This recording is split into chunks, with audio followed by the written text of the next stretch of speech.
তোমাদের পয়সা দিয়ে দেবো। আচ্ছা ঠিক আছে, ওই পয়সা আমি দেবো, আমার ভাই বোন দেবে, আমি দেবো। আমরা আমাদের পয়সার কোনো প্রয়োজন নেই, ঠিক আছে? আপনি যদি সেফটি মানে ফালতু লোক 2 টাকা এগো না, ফালতু লোক। আমি এই দেশে এত কষ্ট করে এসেছি কি বাংলাদেশে ফেরত দেওয়ার জন্য? জি না ওরা জানে না। আচ্ছা ঠিক আছে। বিচারপতি শামসুদ্দিন চৌধুরী মানিক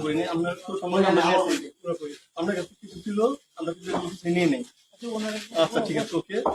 কোন সমস্যা হলে বলবেন, আমরা কেউ পালন করবেন, ঠিক আছে? আমরা পালন কেন না পালাবো, আমাকে মেরে ফেলতে কেউ মারবো না, কেউ মারবে না। আপনি বলবেন না, আমরা পাসপোর্ট ওই ব্যাগের ভিতরে দেখেন তো আছে কিনা, পাসপোর্ট ওইটা নিয়ে আমি ই করতেছি নাকি? পাসপোর্ট তো হারিয়ে লাগছে বলছে। তোমরা কাপড় লাগাও না,